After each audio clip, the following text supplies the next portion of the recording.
It might sound kind of hokey, and it might sound simplistic, but I think Saul has committed his life to leveling the playing field. That has been his constant concern, that he wanted to give everybody a chance and establish some modicum of justice in inherently a very unjust, discriminatory system. And that's what he's always tried to do. And through time, he's done it through different organizations, by different means, embracing different ideologies, but that has remained his concern and his lifelong commitment. That is what, in many ways, I suspect, keeps him alive. Saul has always believed that there has to be a group of people that take responsibility for seeing the forest and the trees, that look at society, critique the system, and not only try to improve life day to day, but also try to figure out how we're going to move to a humane new society. We all approached him as a revolutionary hero. Here was the Smith Act trial communist. Here was the labor organizer. Here was the commissar from the International Brigades.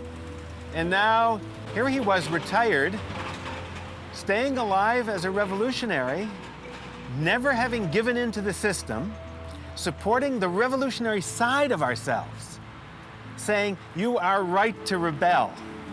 He didn't care where we were. One struggle, many fronts. Your right to be at the university, your right to be a public school teacher, your right to be an engineer, your right to be a librarian, a social worker. Each of these places, the struggle would take place wherever we were. And let's talk about how you can be most effective there. There was always a sense of pushing us to do more, and that was irritating as hell. But we had the sense that it was not for him. It was for us, and it was for the movement as a whole. Young children grow up and you ask them, what do you want to become? One child say, I want to become a cop. Another child say, I want to become a fireman. Another child say, I want to become a school teacher. And at the age of 16, believe it or not, I decided I was going to become a professional revolutionary. And you know what happened? I became a professional revolutionary for the rest of my life.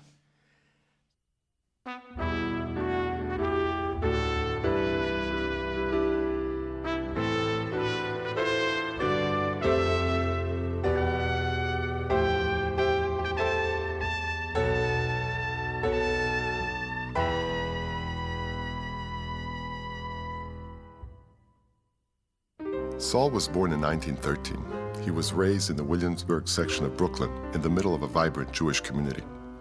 I tell everybody that I sucked socialism at my mother's breast. My parents were both socialists. They were Russian immigrants. Times were different 50 or 75 or 100 years ago. My parents insisted that I learn how to speak, read, and write Yiddish, which I did.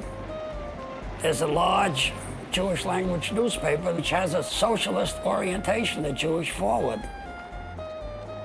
And this was the world that my parents came into. And that was the world that I came into.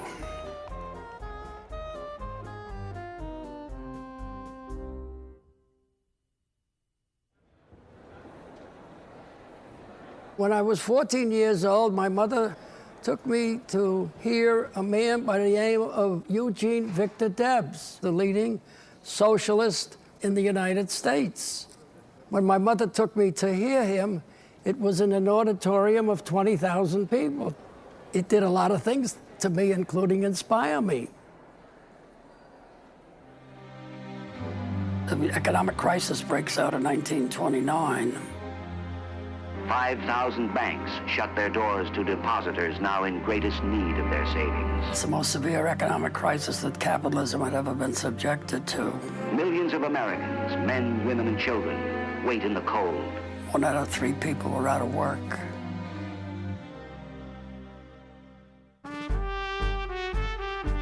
I met Saulie, I guess, at junior high time. We ended up both in Boys High, that's where all the action began. After we met, there was always a group of people, men and women, boys and girls, who militated toward each other with respect to what the issues of the day were. We were putting out a paper called The Student Fighter, very militant young paper. We formed a club up, we got a headquarters. YCL stands for Young Communist League.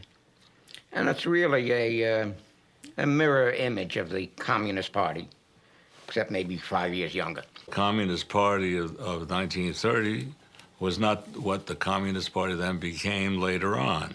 They were for Social Security or unemployment insurance and radical things like that.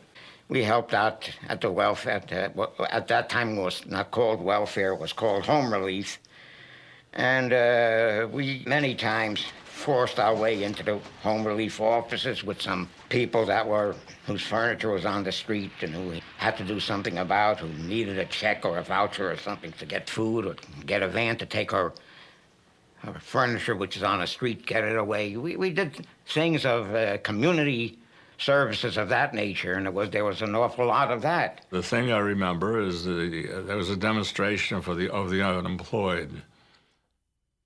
I was a high school student and an activist, and I chose to go to the demonstration in Union Square on March 6, 1930. 5 or 6 of us came together from our little group. The number I remember that the Times reported was 110,000 people had been there. The feeling sent out by the establishment was that the United States was on the eve of a revolution. The authorities really tied things down. And the police were out there. I mean, the New York City Police Department had 30,000 members at the time, so it's a big force. And they feel harassed. That is, the authorities feel harassed. The police feel harassed. They really feel that the revolution is going to break out. There were fights breaking out constantly. It's a very hot, militant demonstration. There were a lot of horse cops. They had herded everybody together, and they were packed so heavily that you were a bunch of sardines, and it was the kind of thing that any kind of spark would have just blown the whole thing up. And I did a very stupid thing. I yelled something to one of the cops about being a Cossack, I think. And he rapped me, and simultaneously with him hitting me, the place they broke all the stanchions down. They all ran around hitting each other, which I had nothing to do with it after that. I got out of it. I don't think Sawley thought I did anything very smart either.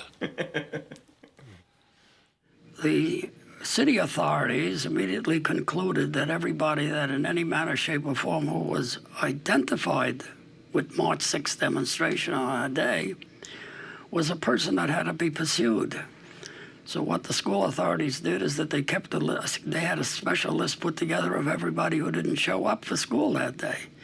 You could have even had a bellyache and not go to school, so you got marked down. If you got marked down, you got called in. So for the next week, I was called in, and there were about 6 or 7 of us from Brooklyn Boys High School that had gone to the demonstration. And the principal of the school was very rigid and very adamant that he was not going to tolerate any opposition to his leadership.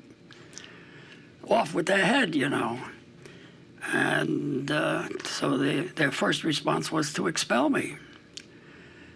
And between you and I felt liberated, because I was through with school. My parents were devastated, because for immigrant parents, the main issue was to try to get an education in order to get out of the confines of the ghetto. When I got expelled, I was the happiest guy in the world. And I became a professional revolutionary on that date because I didn't go back to high school. It meant I was going to learn a trade, a working class trade. I was going to go to work in a factory, and I was going to interact very closely with others who thought as I did. I joined the Young Communist League and the Communist Party when I was 17 or 18. We met regularly. People were there every day, after school, after work. We had a lot of fun at the YCL, a whole lot of fun. And we had comradeship that you wouldn't believe between ourselves, and we welcomed people into that club on Saturday nights. Our club room was crowded with, perfectly non-partisan, non-communists. We had a good time with us. We were really youthful and full of zest and full of ideals, and that's the kind of club we were. I met Peggy in the Young Communist League. I must have been 17. I took her home from a meeting, and as I took her up to her apartment, a big husky guy sticks his head out the door of the apartment, and she says, "This is my husband." So I said good night, and I didn't see her for another year or two. A year or two later, she had left her husband, and we started a romance. And we continued on for the next 40 years. We organized a union of citywide young truck drivers in the wholesale tobacco industry, and I concentrated my energies on that, and I succeeded in the worst possible way, because we were so immature, we didn't know the difference between right and wrong, much less between good sense and bad sense. My model for a while was James Cagney. I would look like him, or act, give the body language of James Cagney.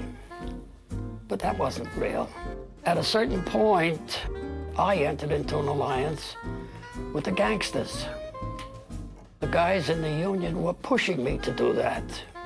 And so a meeting was set up between me and one of Lepke and Garra's lieutenants.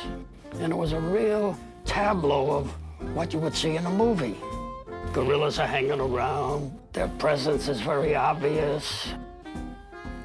I was uncomfortable with it. Not only was I uncomfortable with it, but I was scared. Through a series of good breaks and good luck and so on, we succeeded and we organized a union that became a very important force in New York trade union politics.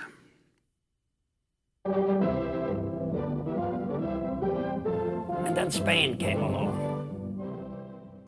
In July 1936, the Spanish military, led by General Franco, rebelled against the democratically elected government.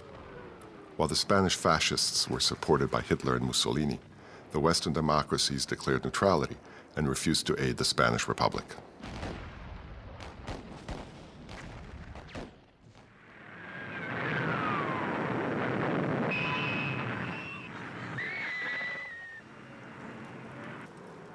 We got familiar with Spain through the newspapers, through reading about it and agonizing about it, seeing the fascist tide flowing up from Seville. We were watching it at home here. The struggle against fascism became the paramount issue.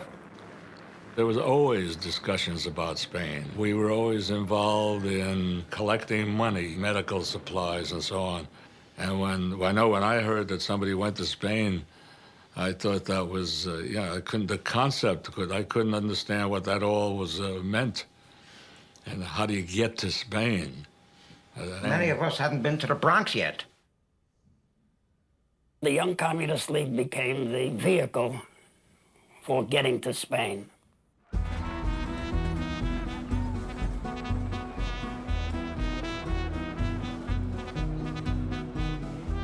"12 men from Boys High Yeah. went to Spain from that particular group." We met up in Spain. A lot of them we hadn't seen for years. So I'd go to Spain. Saul was one of the nearly 3,000 volunteers from the United States who joined 35,000 men and women from all over the world to defend the Republic. These anti-fascist volunteers became known as the International Brigades. We really didn't know our ass from our elbows. We really didn't know the difference between a rifle and a bullet. You don't get killed in demonstrations. You get beaten up there, but you can get killed in a war. The the Aragon Front was my first action that I went into. It was a shattering experience. We had to move. We had to move against an enemy who had bullets flying, were shooting at us. And once we got to the higher ground, we were totally exposed. And the casualty rate was so high that the commissar of the Mackenzie Papineau Battalion got killed that day, and I took his place. So that's how I got a rapid promotion. And I buried him that night. Over 1/3 of the internationals lost their lives, and most of the survivors were wounded at least once. We were an army of comrades. Comrades was a unifying word. It was a special word. And it was a word that helped people overcome weaknesses or difficulties or hesitations. These are intense moments because you're facing death all the time. I could walk up to a group of guys in which I could see the element of fear manifesting itself very strongly. And on occasions I could say to them, comrades.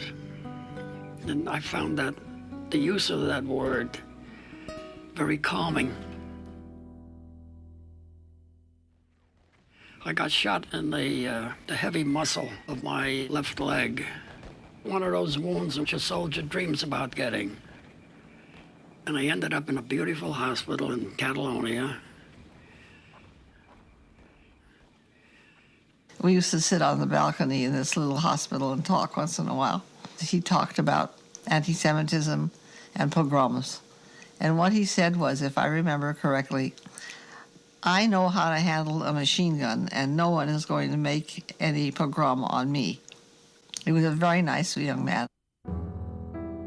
In October 1938, after over 2 years of bloody fighting, the Spanish government ordered the withdrawal of the surviving members of the international brigades.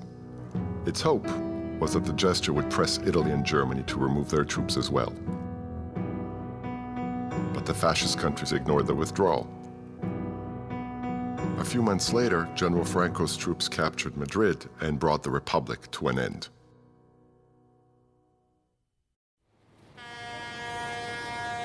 We got on a boat and came back to the United States. So you were true to Peggy, and did you move right back in? Not only did I move right back in, but she was waiting at the pier for me. First night, we went to a demonstration at 42nd Street, Broadway.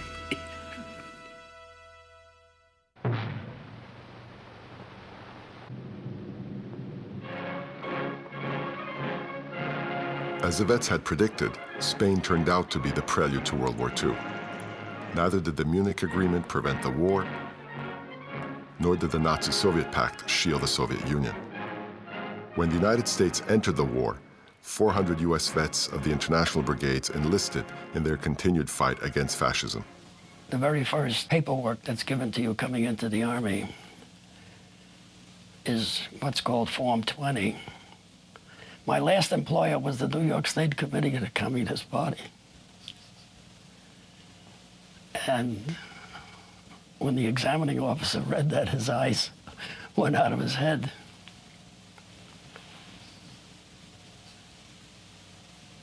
And we talked about it. And I talked about it in a very patriotic way. I said, there's nothing wrong with a communist going into the American Army. And this officer accepted it. Peggy and I, we had a couple of kids, and we generally had a concept of a common law marriage. That's the closest we could ever come to the question of marriage. But the American Army wouldn't accept it. And so we were confronted with the practical problem of how we were going to live. Money. So the only thing that was left was to get married. I volunteered for the parachute troops as a 31-year-old man competing constantly with 17-year-old kids. And that's difficult because I was trying desperately to be as good as the best physical ones. And I was. I turned out to be a good soldier. I was in on the liberation of Holland, and it was a very, very hard-fought battle. We went in 800 men, we came out about 120, but it was constant losses of 20 guys, or 5 guys, or 1 guy every day, you know. It's 3 months.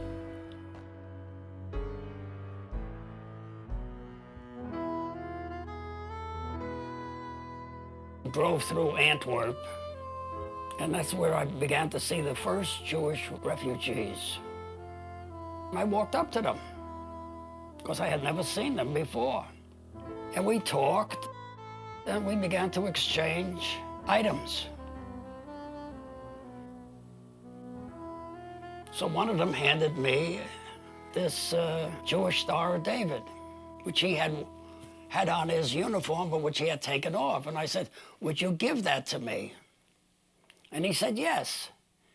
And he says, "What do you want it for?" I says, "Well, I'm getting ready for another jump, and I'm going to jump with that on my breast."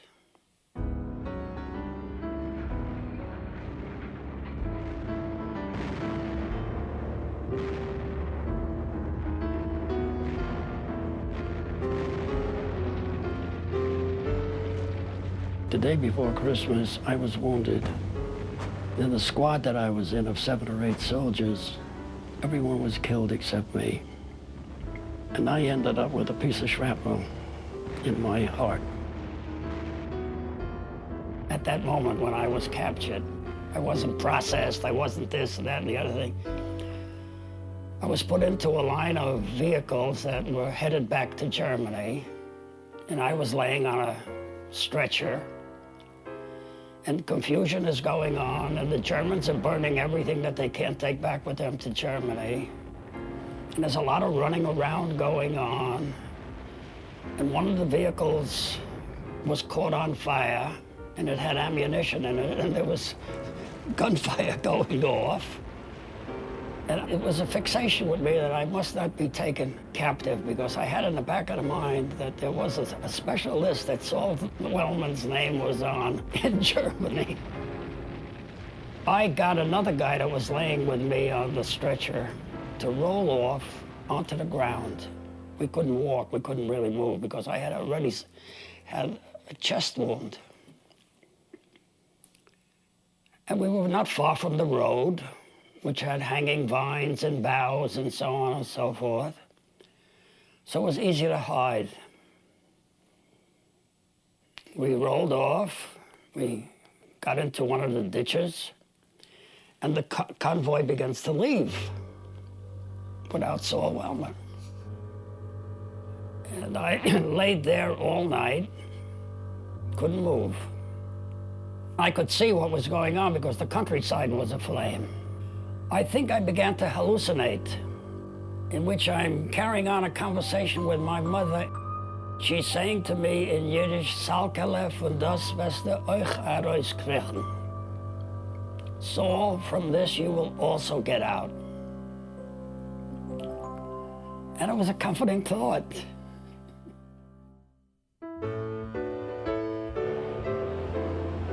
I came back to the United States on a troop carrier.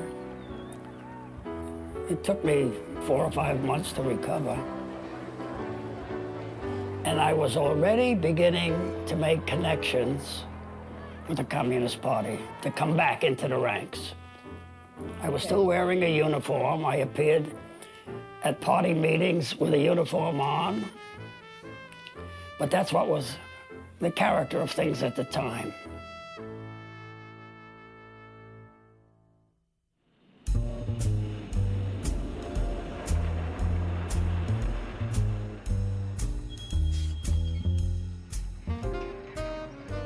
In 1946, the Communist Party sent Saul to Detroit.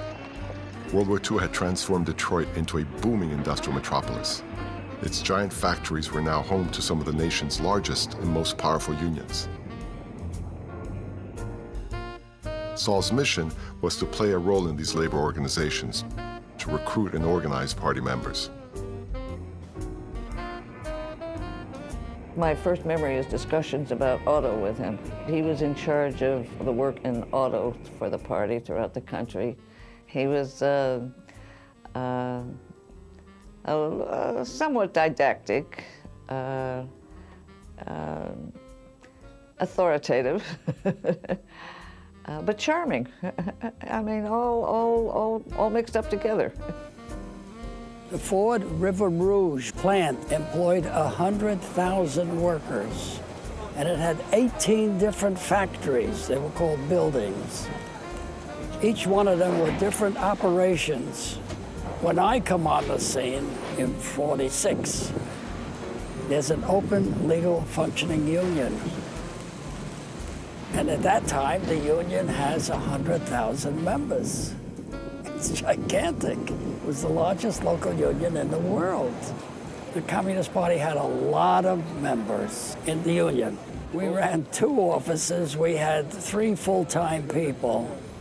We had a 24-hour operation because the plant operated on a 24-hour basis.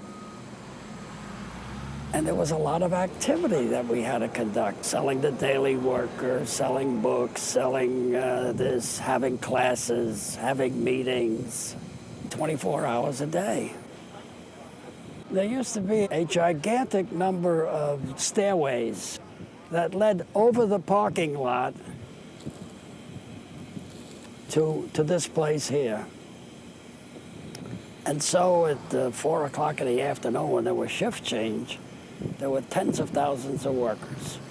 And since we were not inhibited, we used that as an occasion to hand out leaflets and argue and so on and so forth. We were tolerated, we were accepted, and we had roots.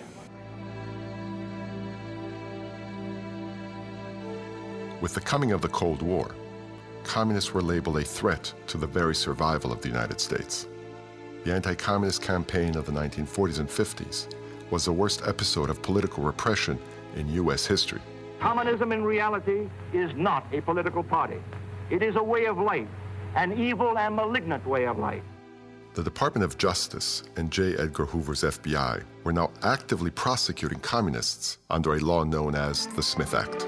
11 of America's top communists are found guilty of conspiracy to overthrow the government by force. After a trial lasting 9 months, these are the men who were brought to book. And as it becomes legal history, the Red leaders for the moment reach the end of the line. It was a price paid by a free people to guarantee freedom of speech to all and a fair trial by the government, even to those who are accused of plotting to destroy it. By 1948, the head of the Michigan Communist Party, Carl Winter, had been imprisoned. Saul was named to replace him. To avoid arrest, he was forced to go underground. The Department of Justice sent young William Hundley to Detroit to prosecute the Michigan Communist leadership. For security reasons, the Communist Party would break down into cells of 3, so they would be protected. Only one in each cell would know the other. What we would do when we would go out there is we would review all of the informants' written reports to the FBI to decide which ones we wanted. And I would read those endlessly, and they would be talking about civil rights, they would be talking about the poor, they'd be talking about unemployment, and they would be talking about socialism being better than capitalism. Whether you like that or not, it's certainly perfectly legal. After all, we were charging them with conspiring to teach and advocate the overthrow of the government. And I always remember I came across one of these reports, and I'm reading it, and it's the usual. They're talking about the unions or something like that, and some guy stands up at the meeting that's in the report, and he says, let's cut out all this nonsense. When are we going to start the revolution? So I'm a young lawyer. I get all excited. That's the kind of evidence I want to use at the trial and whatnot. So I go to the FBI, and I say, I want that. And they all huddle, and they come back, and they say, listen, Bill, you can't have that, because that guy who jumped up at the meeting is one of our informants. I began to find out that in each cell of 3, there would be 2 FBI informants. If the leadership was going to be arrested, it would not be available for arrest. That required that we live under abnormal conditions, so to speak. We didn't go home at night. We broke off contact with our families. I disappeared, but I disappeared within the city of Detroit. I didn't move away. I tried to take on a different identity. I didn't live at home anymore. I didn't see Peggy or the kids anymore. And you begin to question if you did the right thing by having children, by having a family. There were restrictions that we began to place on them. You don't talk about everything. You tell them, you give them ideas which are strange. The walls have ears. That's not a normal conversation in any kind of a normal home. You begin to put qualifiers on the way they use the telephone, what they say into the telephone. What do you do with these kids? What do you do with them? How do you bring them up? How do you deal with their fears? How do you deal with their anxieties? How do you deal with this strange relationship in which a father always disappears? How do you talk to them? How do you react? How do you say hello? How do you kiss them? How do you say goodbye? How do you behave yourself?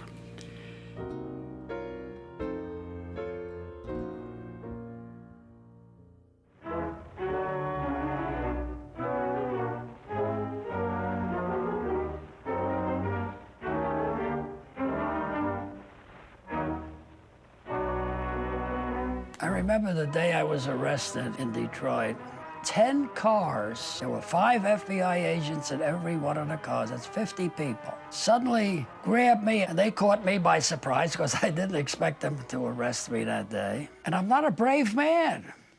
I'm as nervous as anybody else. One FBI agent comes up and he says, "You're under arrest." He's got a gun, and I'll never forget it. His hand was shaking. And I concluded that he's more nervous than I am. An hour and a half later, I'm brought down to the federal building in Detroit, and they're processing me. They took me downstairs into the main chambers, and they're reading off the indictment. And I continue to sit there. Saul Wellman. Read the whole indictment, and I'm sitting there. So one of the marshals comes up to me, he says, they're asking you to stand up. I says, they got the wrong man. That's not me. That indictment doesn't apply. That's not, you didn't get the right Saul Wellman. Afterwards, I says to myself, where did I get the chutzpah for all this? I was nervous. My feet were knocking. I got the chutzpah for it because, in a sense, I think I was training for it all my life. A professional revolutionary.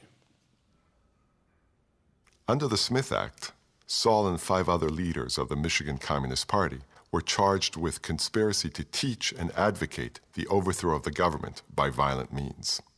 You know, thinking back about the different defendants in the Detroit case, Saul Wellman, you know, was clearly the leader, clearly the one that all the other defendants looked up to, the strongest, you know, in his views, the most fervent socialist of all of them.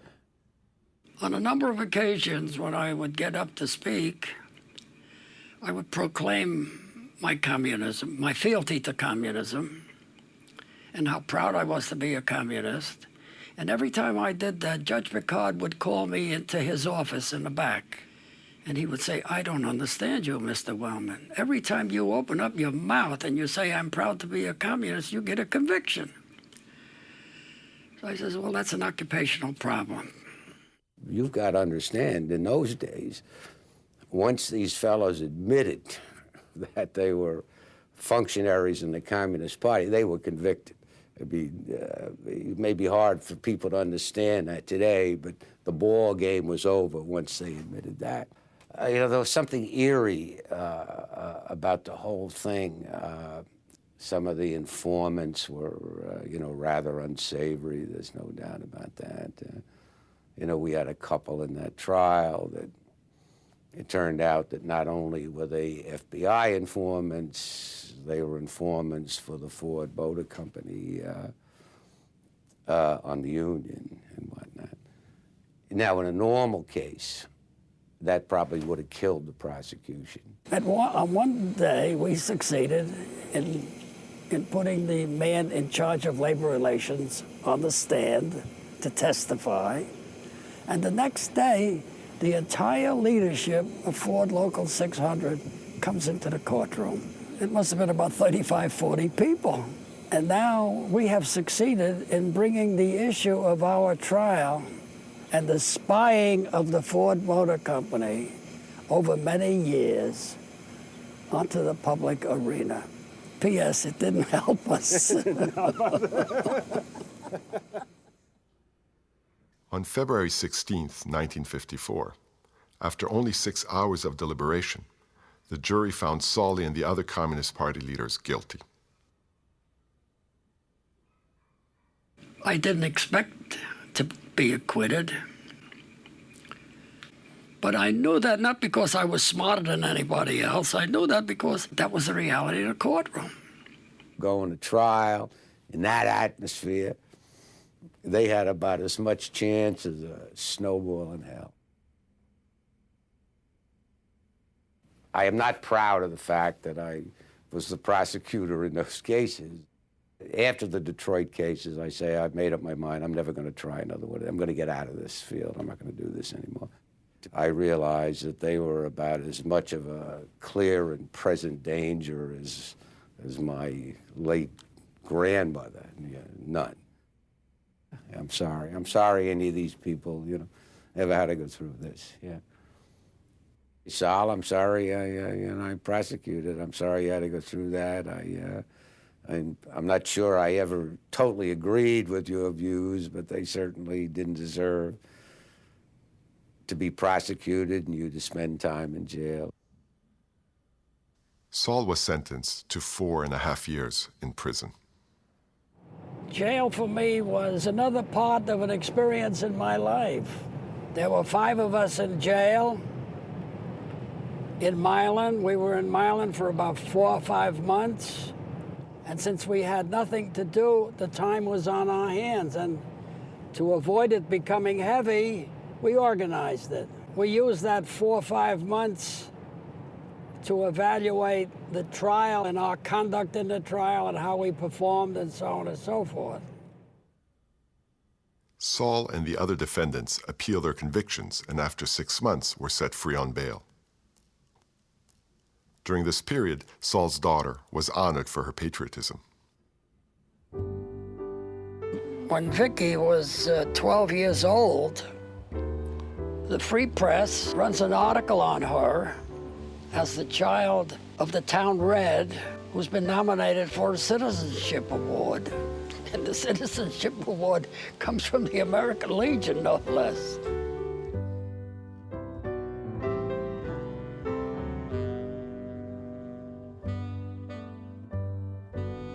In 1958, the Supreme Court drew a distinction between advocating communist ideas and organizing an armed revolt. A retrial was ordered. The case was never retried and all charges were dismissed.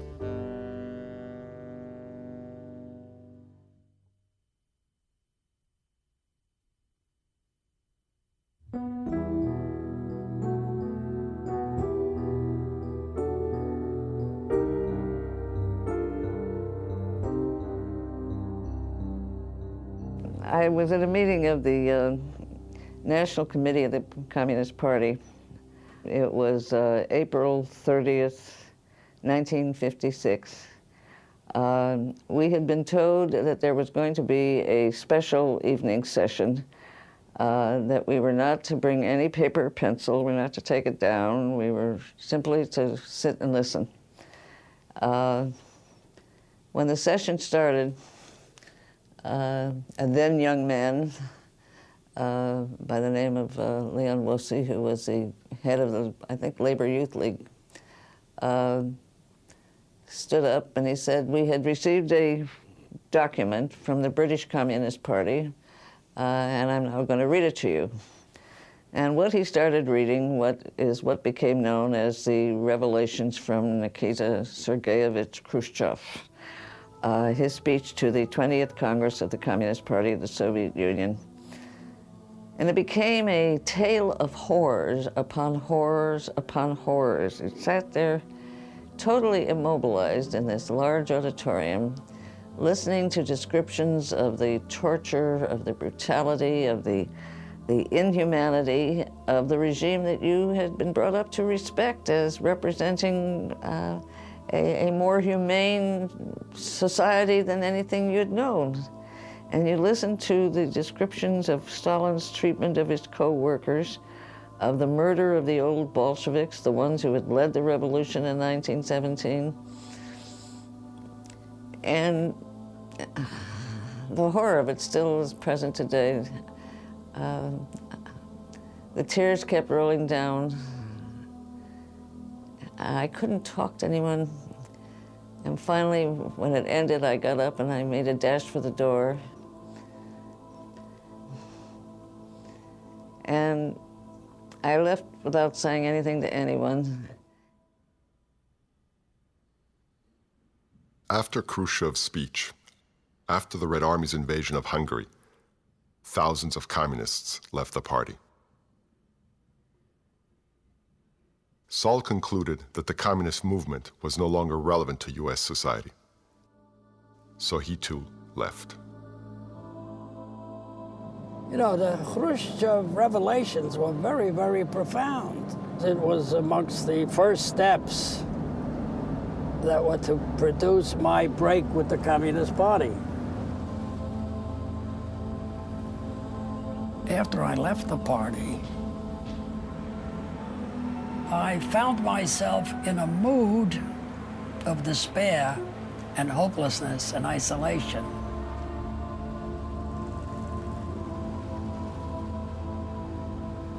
The personal consequences were enormous. I was employed by the Communist Party. I made my living as a communist leader. And now suddenly, for the first time in my life, I was confronted with the practical problem of how to make a living, how to support a family. The first jobs I had were miserable jobs, which I had to go to work for $1 an hour and take unskilled work at the bottom of the employment heap.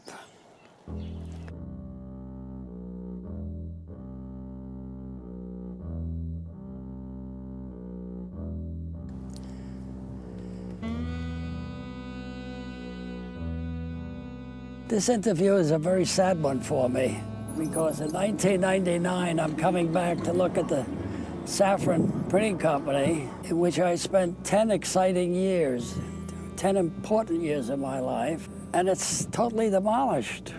And there's no trace left of the Saffron Printing Company. There isn't even a sign. So it's sad. It's in a sense also beclouding my ability to recollect things,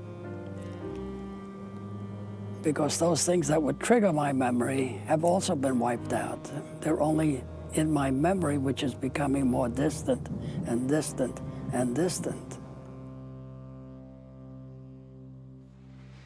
The most important thing that happened was that I joined the Printers Union, and that put me in line for an apprenticeship. I was an apprentice at Saffron Printing Company. It was very strange that somebody of his age would be starting an apprenticeship. When talking to Saul, I recognized right away that he was quite militant. I asked him what he had done or what his big thing was. He said he was a professional labor agitator. And so I said, I don't know what the hell that means. And at some point, he got to the point where he was accepted by people.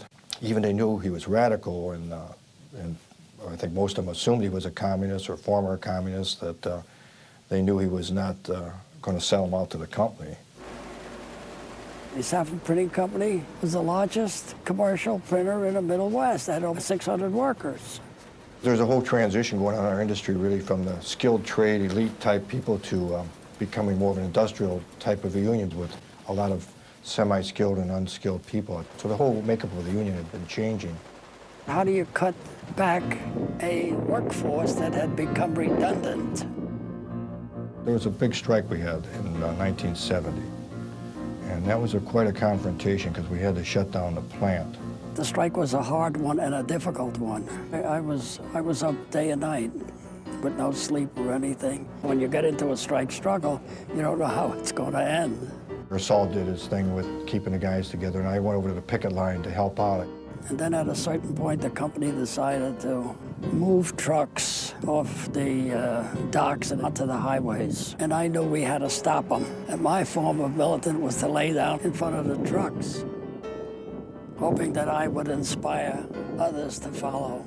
I knew what Saul was trying to do is rally the people that were going to fight every inch of the way. Well, the only one that followed me was Jerry Deneau. And I yanked the truck door open, I pulled the driver out, and I pulled the keys out of the car, and I threw them up on the top of the roof, and it blocked all the trucks. Well, then the people all started cheering. Hooray! We won the strike, but it was a Pyrrhic victory, because since it dealt with the issue of redundancy, we had 700 printers in the local union, and we had to sign a contract in which 200 were going to be dismissed.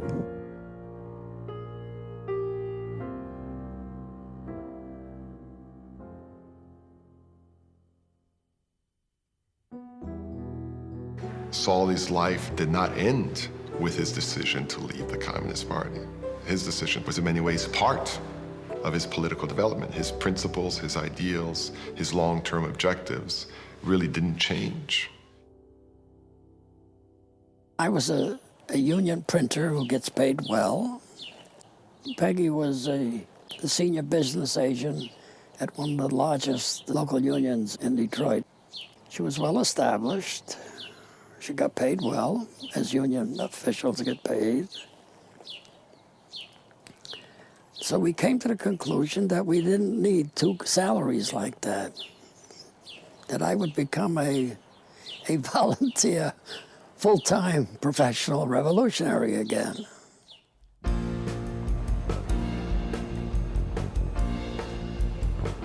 It was the time of the civil rights and anti-war movements.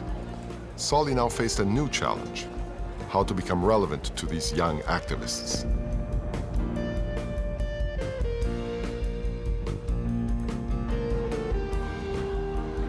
A wave of new left young organizations began to come into being. Thousands of people are moved by it. And the narrow politics of the old left or the Communist Party have no relevance to these developments. And I decided to become a part of it. Not only was there a problem of my blending in at the age of 50, but time don't stop. So by the time the 70s come along, I'm 60. I'm older. I remember going to demonstrations and spending a night on the bus going from Detroit to Washington and arguing half the night with a bunch of kids that the one demonstration that they've gone through is not going to build or not going to end up with an anti-war movement a week later. I remember as far back as 1971 and 72, I managed to attend every anti-war demonstration in Washington. And I would always make sure that I was marching together with 24 other Spanish Civil War vets who had a banner. Even though we had very, very few in numbers, we would attract enormous attention from the thousands of young kids who were beginning to march against the war. And for many of them, they saw a link between Spain of 1937-38 with the anti-war movement of 1970. And I'm there. My picture is being taken. I became known in Detroit as Mr. Spanish Civil War. During this entire period, I estimate that I must have spoken to over 200 meetings and demonstrations. I began to exchange ideas with whoever was available. I needed them desperately because I had to try to understand this new world that I was coming into, the new left. And the only way I could get into that world was to be able to talk to people who made it relevant. People don't wake up and say, oh, I'm radical, I'm revolutionary, I want the revolution. They don't do that. It takes work and developing relationships, personal relationships, the breakfast lunches or meetings that Saul would have with folks. At the moment when it was projected. I ended up with over 100 people that I was having breakfast with. I met Saul through this political group, the New American Movement. In a sense, he was my father, but he had a very different opinion towards things. My parents often would say, well, we just can't figure out where you got your ideas, Laurie. It didn't come from us. And here was this man who was my parents' age who had the ideas I had. Now, how did he have them being this much older? I knew that Saul was a good speaker and that he was always agitating in the plant. So I was giving him my ideas. I said, you know, they're doing this wrong. We should take it this way and take it that way. And he said, well, the mic's right there. You got to get up and talk. I said, no, this is what you got to do. And he wouldn't get up. So he forced me in a position that if I wanted an idea out there on the floor, I had to get up to the mic. You cannot just have a conversation with Saul Wellman. You must be prepared to defend what you're doing, how you're doing it, how many people you're reaching out to, how relevant what you're doing is. I think he saw his role in some ways as a way to challenge these young lefties or the young activists and to help get our own mind straight about what we were doing. I want to throttle him sometimes because I don't like being challenged like this all the time. And on the other hand, I think that Saul has always taken me seriously politically, and at times I think even more seriously than I've taken myself. What Saul is a master at is taking the moment and placing it within a historical context. You feel suddenly that your individual issue is really part of this huge river of events, and that there's a progression that goes on. And you're part of this larger movement that somehow it does make a difference what you do to almost the entire world. He'd stand around by the stove while he would be fixing the eggs, and he would be starting in immediately on whatever was the central topic that he wanted for the day. He ran the agenda. I came to, breakfast for whatever Saul Wellman's agenda was. The NAM chapter in Detroit became family. The conflict is presented or the crisis.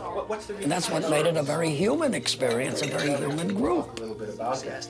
And interested in the whole political process. That's why you people are here.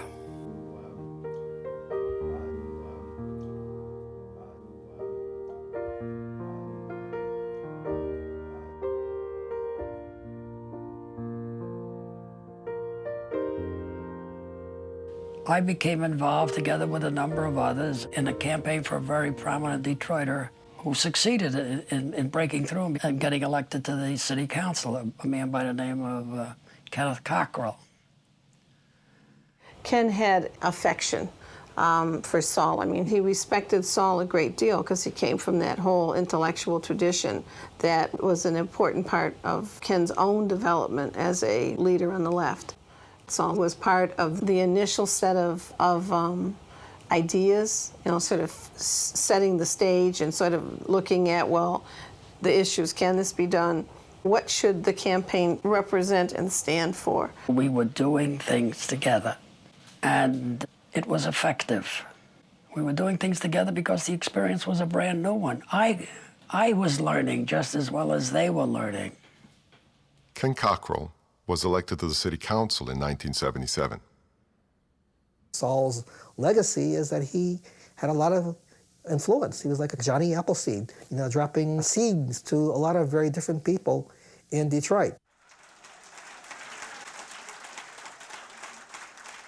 And whereas Saul Wellman has been an inspiration, a teacher, a friend to dozens of people in Detroit public life, and to countless citizens of this city who have chosen to devote their lives to the struggle for a better Detroit and a better world.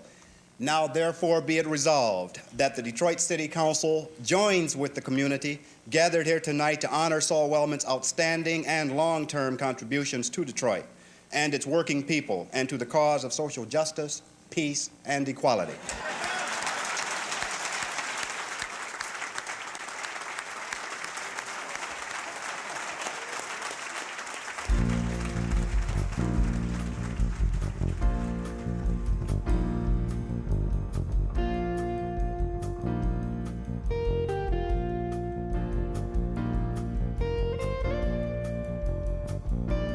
During the 70s, the 80s, and the 90s, Saul's career as mentor reached its peak. The young people he had spent time with became union officers, political leaders, college professors, and remained activists. Saul received awards, traveled, and spoke to groups all over the world. I remember when I brought him down to speak to my students, and they loved him because they saw this kind of grandfather figure, was, this kind of little guy. They were looking at him, and he turned around, and rather than asking them for questions, he turned to them and started asking them questions. What were their concerns? What did they see for the future for themselves? How they envisioned their future in 5 years, how they thought their life was going to be. And in fact, he was drawing from them information, and there wasn't part of a master plan. I mean, this was not some kind of pedagogical tool that he was using to draw them out. He was really interested. He wanted to know, what does a 19-year-old, an 18-year-old kid today worry about? Assuming he or she worries about something, and most of them do. And it was an extraordinary experience because, in fact, on that level of shared concerns, this old man in his 80s and these young college kids connected.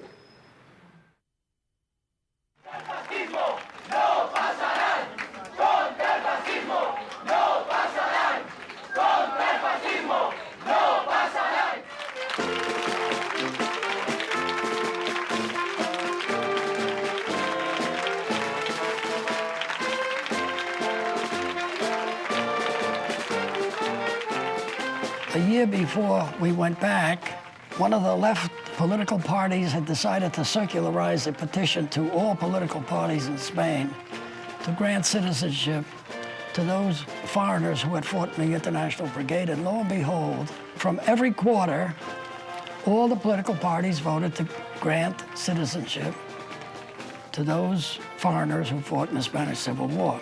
Así pues, esta casa, el Congreso de los Diputados, la casa que representa a todos los españoles, quiere hoy, de forma simbólica, pero solemne, homenajear a todos los interbrigadistas, al aprobar de forma unánime que os fuese reconocida la nacionalidad española. For the first time in 60 years, this old, hard-bitten revolutionary was on the verge of tears. Because what impressed me and my comrades more than anything else was to see literally thousands of young people turn out to greet us. And they greeted us with one word: gracias. Thank you. Trying to identify with us through the windows of the bus was more than moving.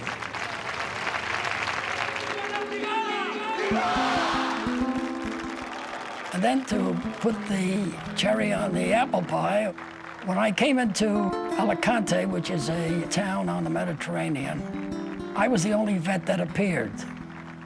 And literally, the whole town turned out to greet me. Amongst the preparations that the people had made, somebody had found a picture of me in Spain in 1937. And there was literally this sign: "Welcome, Saul Wellman." And for the 2 days that I was in Alicante, the tears that I was trying to hold back really flowed.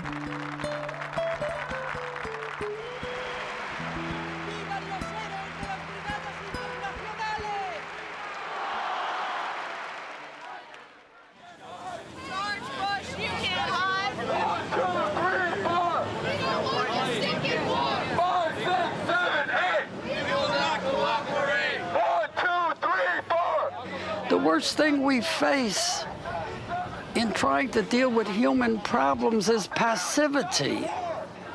That's the most dangerous thing that we face right now, and the most dangerous thing we've faced for the last 30, 40 years. People will get tired, people will get corrupted, and it'll take them away from the main task, which is to react to your problems today. And to react to your problems today doesn't mean that you have to carry a red banner and yell revolution and so on and so forth. And if you can bring taxes down, or if you can bring trade union organization to a greater level, that's a contribution. Do something about it.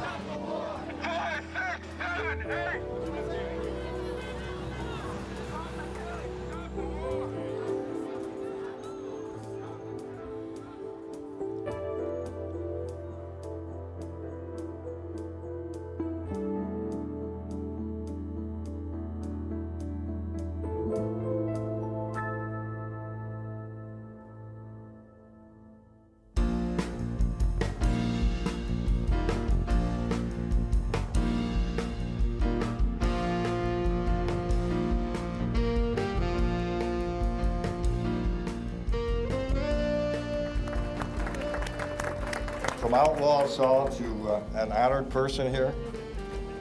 Far out, isn't it? When you think about...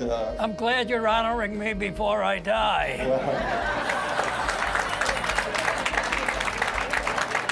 Trust me, a piece of you is going to live in all of us for a long time to come, so don't worry about that.